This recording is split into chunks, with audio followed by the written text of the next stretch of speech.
Hola, ¿cómo estás? Soy Efren González, soy médico y el día de hoy vamos a hacer la revisión junto a ti del mesotelioma pleural. El mesotelioma maligno en general es un tumor agresivo derivado de las células mesoteliales de la capa serosa exterior de pulmones, corazón, abdomen o de testículos. Particularmente el mesotelioma pleural engloba el 90% de todos los casos y la exposición a asbesto es la causa más común de mesotelioma pleural. Sobre la epidemiología, el mesotelioma pleural tiende a afectar a personas que tengan más de 50 años de edad y tiende a afectar de mayor modo o en mayor proporción a los hombres, representando el 60% de los casos de mesotelioma pleural y en su contraparte el 40% solamente afecta a las mujeres. Y esto tiene mucho sentido por la exposición laboral al principal factor de riesgo del que vamos a hablar más adelante, que es el asbesto.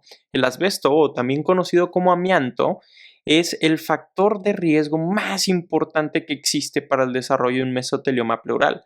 Por lo tanto, hay ciertos trabajos o profesiones que se asocian a que se exponen mucho más al asbesto y estas profesiones tienden a ser mayormente representadas por hombres, como vamos a ver más adelante. Justo por la relación entre asbesto y cáncer como el mesotelioma pleural, en muchos países se ha prohibido su uso, pero hay muchos en los que no es así. Por ejemplo, en México no está prohibido el uso del asbesto y es por eso o es de esperarse que en países en donde está permitido su uso haya una mayor incidencia de mesotelioma pleural. Por otro lado, en aquellos países que han tomado alguna doctrina o han restringido el uso de asbesto, es normal que haya menos incidencia o que la incidencia de mesotelioma pleural vaya hacia la baja porque hay menos exposición a este cancerígeno. Algunas profesiones tienen mayor riesgo de exponerse a asbesto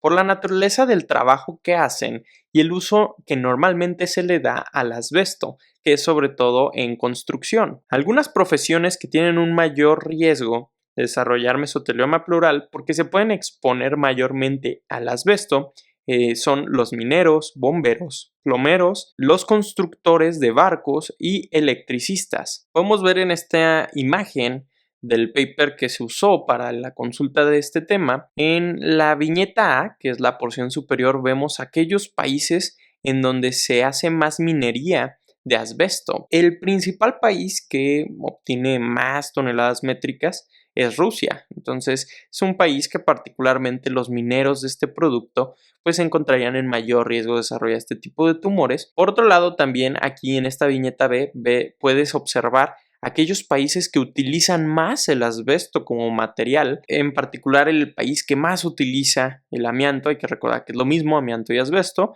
es la India. Sobre la etiología, la principal causa es la exposición a asbesto y este es un material aislante eléctrico que es barato, durable y resistente al fuego. Es por eso que se utilizó mucho en el tema de la construcción. Y a diferencia de lo que podrías pensar en relación al tabaquismo, el tabaquismo parece no aumentar el riesgo de mesotelioma. A diferencia de la relación causal como factor de riesgo de importancia en otros tipos de tumores de la cavidad torácica, particularmente aquellos que se derivan del parénquima pulmonar, como es el adenocarcinoma de pulmón o el tumor microcítico o el carcinoma epidermoide, entre otros. Y dentro de esta fisiopatología, el tabaquismo parece que no tiende a aumentar el riesgo, pero por otro lado, la exposición a radiación sí es un factor de riesgo y también algunas mutaciones de genes que protegen nuestro DNA nos ponen en mayor riesgo de desarrollar este tipo de tumores cuando nos exponemos a asbesto y vamos a hablar de esas en un segundo. En relación del asbesto y el mesotelioma pleural, lo que pasa es que el asbesto es procancerígeno, entonces después de que se expone a alguien a asbesto y es inhalado, pues este va a promover la inflamación y la fibrosis. De hecho, desencadena un reclutamiento de macrófagos alveolares que van a llegar a la zona en donde va a estar este asbesto y va a inducirse la proliferación de fibroblastos y la formación también de radicales libres de oxígeno.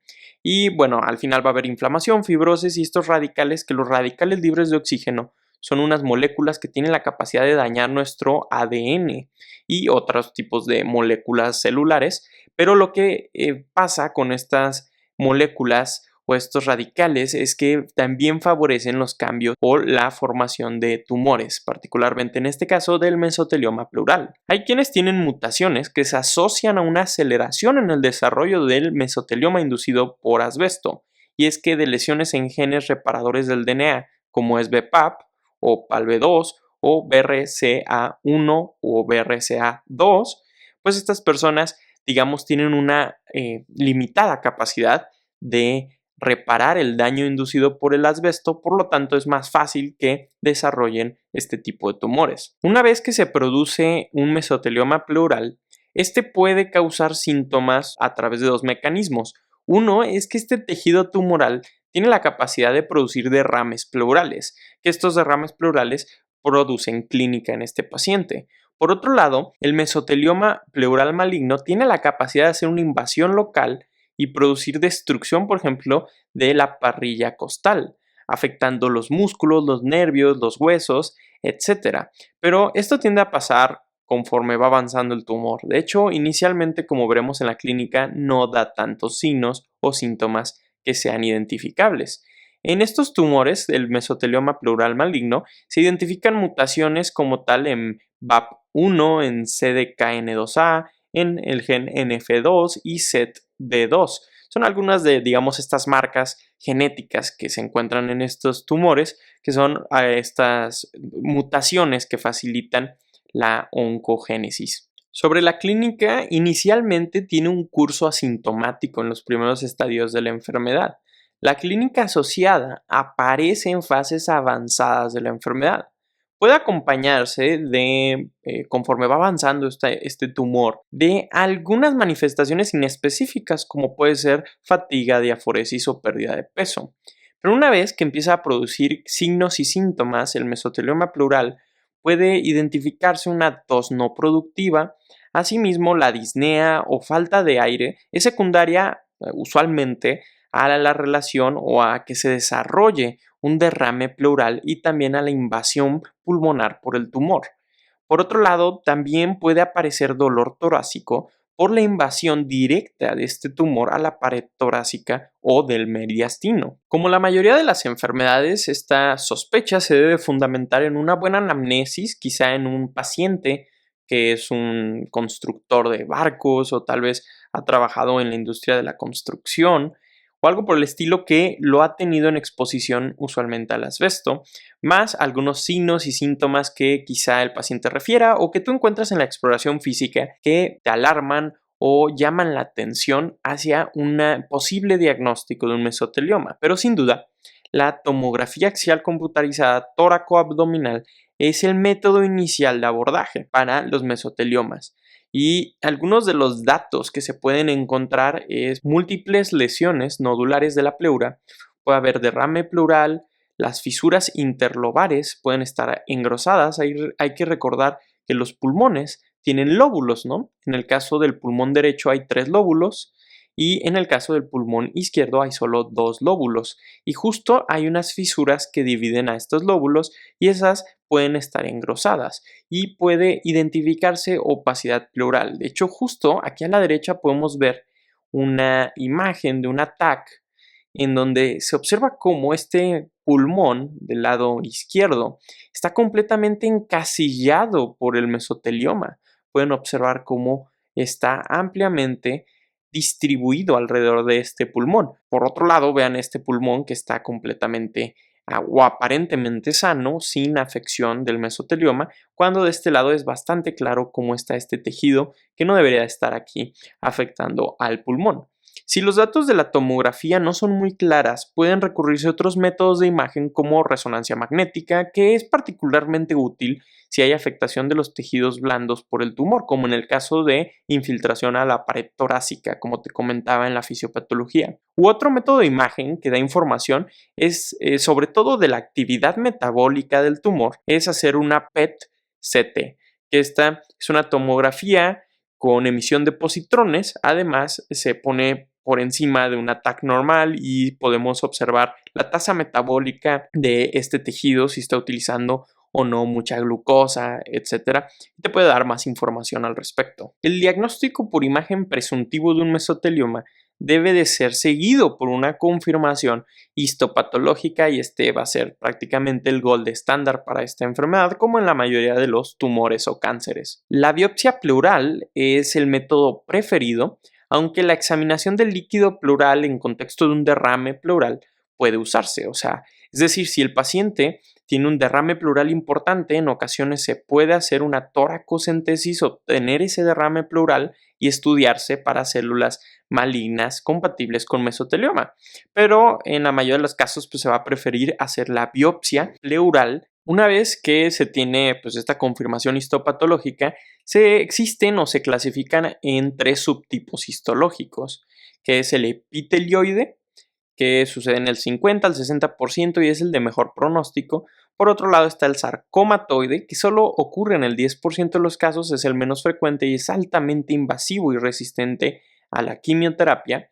O el bifásico, que es una combinación de los otros dos tipos y ocurre en el 30-40% de los casos.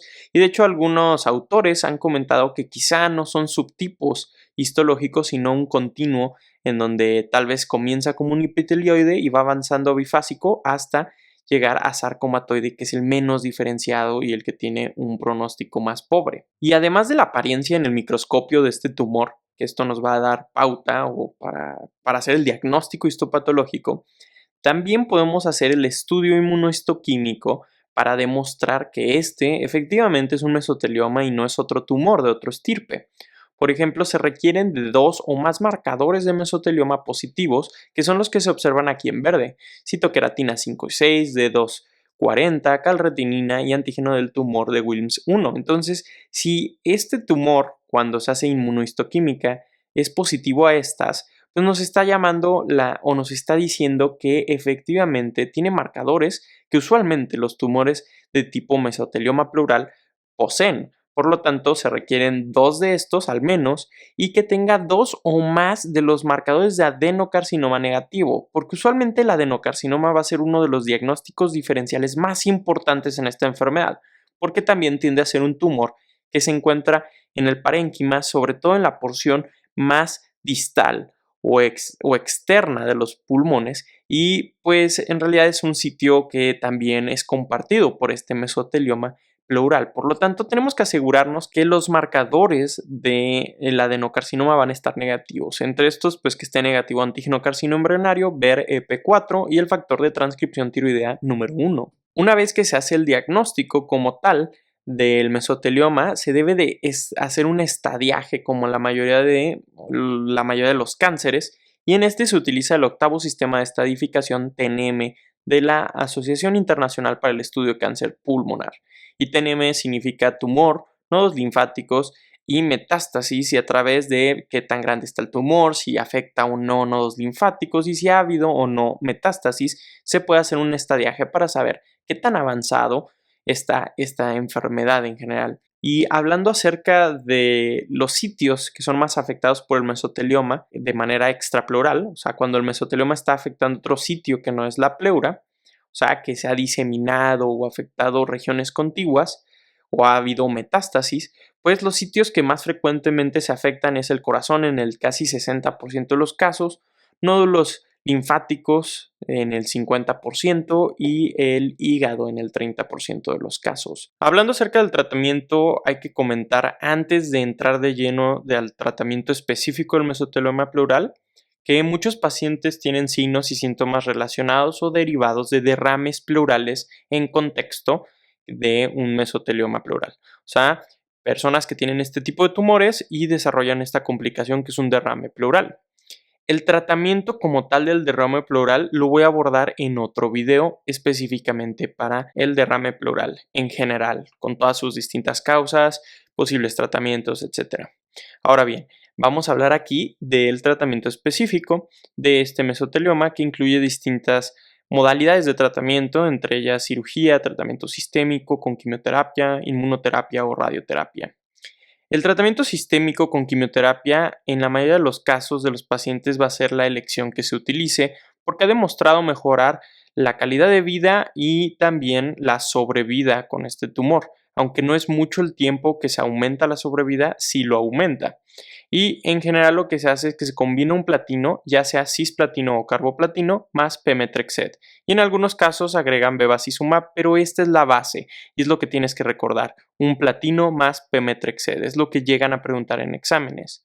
Por otro lado está la cirugía, que esta cirugía en general se considera paliativa porque hoy en día es un debate continuo que, de hecho, si esta intervención quirúrgica aumenta la sobrevida del paciente o no. Hay distintas maneras de abordar quirúrgicamente los mesoteliomas dependiendo de la extensión que tenga el mismo, desde pleurectomías parciales, en donde solo se puede ver aquí lo que se remueve, es bastante pequeño, o pleurectomías con decorticación, pleurectomía de corticación extendida, en donde es más agresiva la intervención, o incluso neumectomías extrapleurales. Pero, de nuevo, como te digo, en la mayoría de los casos la cirugía no da buenos resultados. Otros tratamientos, además del tratamiento con quimioterapia o cirugía, que se pueden utilizar es, por ejemplo, la inmunoterapia con nivolumab o ipilimumab. Se ha intentado utilizar, que inhiben PD-1 y CTLA-4 respectivamente, y prácticamente lo que hacen es que permiten que nuestro sistema inmune, o sea, nuestros linfocitos, por ejemplo, T citotóxicos,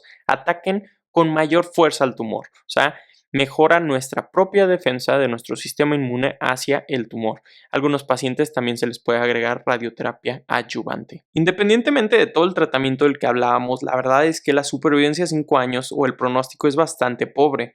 De hecho, solo el 5 al 10% presentan una supervivencia justo a los 5 años de edad, y en el momento del diagnóstico el 50% tienen metástasis.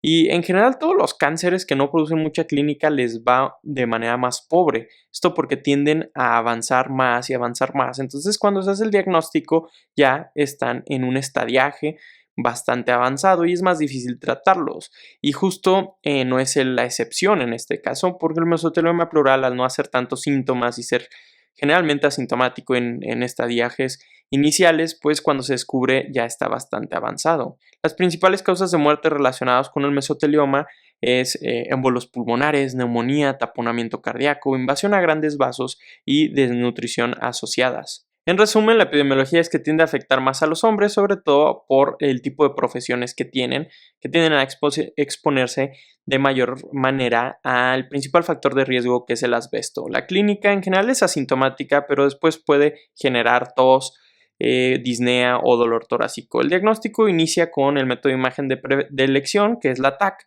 y después se confirma histopatológicamente, y el tratamiento es sobre todo con la combinación de un platino más pemetrexed como parte del tratamiento sistémico, y en ocasiones se agrega cirugía o inmunoterapia dependiendo de cada caso. Muchísimas gracias, te dejo aquí algunos QRs que te llevan a conocerme o también a mi página de cursos médicos que seguramente te encantarán. Esta fue la literatura utilizada en este video para exponerles este tema, que es la página médica de ambos y además este paper del New England. Agradecimientos importantes al doctor Juan Pablo Samanillo Tanús por su valioso apoyo en la elaboración de este video. Nos vemos en el siguiente y no olvides suscribirte.